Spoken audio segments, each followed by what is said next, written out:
हिंदी फिल्मों में खलनायक बहुत ही महत्वपूर्ण भूमिका निभाते हैं। अगर फिल्मों में खलनायक ना हो तो नायक की कोई महत्ता ही ना रहे। खलनायक ना हो तो फिल्मों में ट्विस्ट कैसे आएंगे, कैसे उनमें रोमांच पैदा होगा। कई बार तो ऐसा भी होता है कि फिल्म में खलनायक का किरदार इतना प्रभावी हो जाता है कि उसके सामने नायक भी बौना लगने लगता है। खलनायकों के संवाद लोगों के जेहन में चढ़ जाते हैं और इनका अभिनय आने वाली पीढ़ियों के लिए मिसाल बन जाती है। हिंदी सिनेमा के इतिहास में आज तक एक से बड़े एक खलनायकों से हम सब रूबरू होते रहे हैं, फिर चाहे वो गब्बर सिंह हो, शाकाल हो या फिर मोगैम्बो हो। पर 90 के दशक में कुछ ऐसी फिल्में आई जिन्होंने हिंदी फिल्मों में खलनायकों की परिभाषा ही बदल दी। जो इस बदलती लहर के अनुसार खुद को ढाल पाया वो फिल्मों में बना रहा, पर अधिकतर स्थापित खलनायक या तो इस धारा में बह गए या उन्होंने अपना रुख ही बदल लिया। इस चलन को लाने वाली एक महत्वपूर्ण फिल्म रही साल 1993 की डर।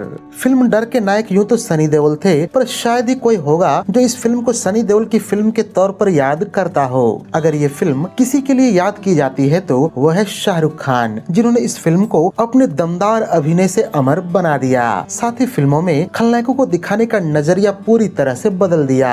हमारी फिल्मों के खलनायकों को अक्सर क्रूर, वहशी या दरिंदा दिखाया जाता था, जो सिर्फ इसलिए बुरे काम करते थे क्योंकि वो बुरे आदमी थे। वो गुंडे थे, स्मगलर थे, देशद्रोही थे और आतंकवादी भी थे। पर डर फिल्म में शाहरुख खान का किरदार एक साइकोटिक चरित्र था, मानसिक रूप से असंतुलित था, दीवानगी की हद तक पागल था। एक ऐसा आदमी जो अन्य खलनायकों की तरह शारीरिक तौर से बलवान नहीं था। न वो खुद लड़ सकता था और न ही उसके पास लड़ने के लिए लोगों की फौज थी। न वो सूट बूट वाला करोड़पति डॉन था, न गली का सड़क छाप गुंडा। डर फिल्म का खलनायक फिल्मी खलनायकों की परिभाषा को तोड़ता है। वो हीरोइन के साथ बर्फीली पहाड़ियों में रोमांटिक गीत गाता है तथा उसकी एक अपनी ही इमोशनल कहानी है। देखा जाए तो फिल्म में उसका रोल नायक से भी बड़ा है। लोगों ने इस किरदार को सर आंखों पर यह जानते हुए भी बिठाया कि वो खूनी है, पागल है, सब कुछ गलत भी करता है। सच तो यह है कि इतनी बुराइयों के बावजूद भी दर्शक उसे मरते हुए देखना नहीं चाहती है। गौरतलब है कि शाहरुख खान ने अपनी शुरुआती कुछ फिल्मों से ही सिनेमा के कई मापदंड बदल दिए थे।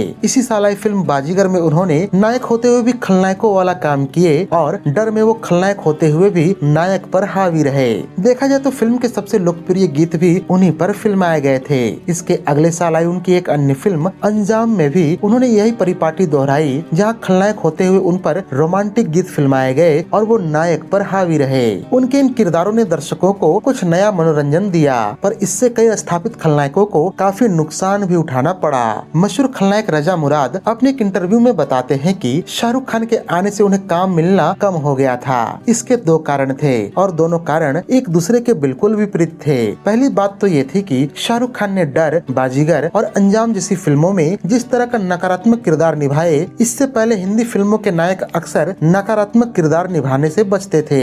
पर साल 1993 में दो अभिनेताओं ने नकारात्मक किरदार निभाकर इसी परिपाटी को तोड़ दिया। जहां शाहरुख खान ने डर और बाजीगर में नकारात्मक किरदार निभाए, वहीं संजय दत्त भी खलनायक सरीखा चरित्र निभाते नजर आए, वो भी उस फिल्म में जिसका नाम ही खलनायक था। इन्हीं फिल्मों से एक और चलन शुरू हुआ जहां अभिनेता एंटी हीरो होने लगा। वो अपने किरदारों के साथ प्रयोग करने लगे। अगले कुछ सालों के फिल्म फेयर पुरस्कारों पर नजर डालें तो यह हम जान पाते हैं कि 1994 में शाहरुख खान, 1995 में मिथुन चक्रवर्ती, 1996 में अरबाज खान, 1997 में काजोल, साल 2000 में सुनील शेट्टी और 2001 में अक्षय कुमार जैसे नायक नायिकाओं ने खलनायकी के पुरस्कार जीते। मतलब नायक, खलनायक, कॉमेडियन, चरित्र अभिनेता आदि सारे अंतर 90 के दशक में धूमिल पड़ने लगे। शाहरुख खान और संजय दत्त जैसे अभिनेता खलनायक बनने लगे और गोविंदा हास्य अभिनेता के रूप में उभरने लगे। ऐसे में फिल्मों के स्थापित खलनायकों को चरित्र अभिनेता की भूमिकाएं मिलने लगी। अमरीश पुरी ने तो 90 के दशक की शुरुआत से ही मुस्कुराहट और गर्दिश जैसी फिल्मों में सकारात्मक भूमिकाएं लेनी शुरू कर दी। ये बात अलग है कि सभी मशहूर खलनायकों में बस वो ही रहे जिनकी साख आखिर तक बनी रही। पर प्रेम चोपड़ा, प्राण, डैनी डेंगजोंगपा और रजा मुराद जैसे खलनायक धीरे धीरे चरित्र अभिनेताओं की ओर आने लगे।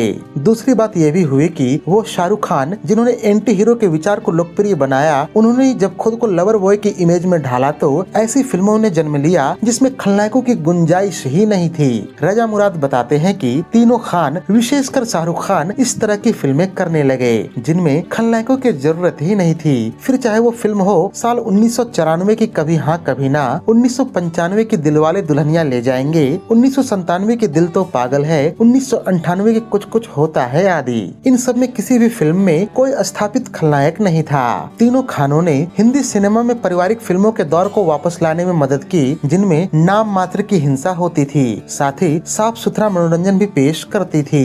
1994 से लेकर 1999 तक लगभग हर साल की सबसे कमाऊ फिल्म या तो रोमांटिक फिल्म थी या फिर फैमिली ड्रामा फिल्म रही, और यही प्रक्रिया 21वीं सदी में भी जारी रहा। जाहिर है कि ऐसी फिल्मों में विलेन की जगह बनाना बहुत ही मुश्किल था, और यही कारण है कि कई खलनायकों को या तो काम मिलना कम हो गया या वो चरित्र भूमिकाओं में नजर आने लगे। इस तरह हम यह देख पाते हैं कि शाहरुख खान की फिल्मों ने एक नए विमर्श को जन्म दिया। इनमें से कई फिल्मों का शायद आज मजाक भी उड़ाया जाता है, पर ये फिल्में उस समय के लिहाज से बहुत ही महत्वपूर्ण बदलाव रही, जब हमारा सिनेमा स्मगलिंग, रेप, मारधाड़ और हिंसा से ओतप्रोत नजर आता था। ऐसे में इन फिल्मों ने हिंदी सिनेमा को वो ऊर्जा दी जिससे सिनेमा खुद को मुश्किल दौर में भी जिंदा रख पाया। तो ये थी शाहरुख खान और बॉलीवुड फिल्मों पर हमारी एक खास प्रस्तुति। उम्मीद है कि यह वीडियो आपको बेहद ही पसंद आई होगी। अगर वीडियो पसंद आई हो तो इसे लाइक और शेयर कर दें तथा ऐसे ही दिलचस्प वीडियोस की नोटिफिकेशन पाने के लिए चैनल को सब्सक्राइब करके बेल आइकॉन में ऑल का बटन दबा दें। धन्यवाद।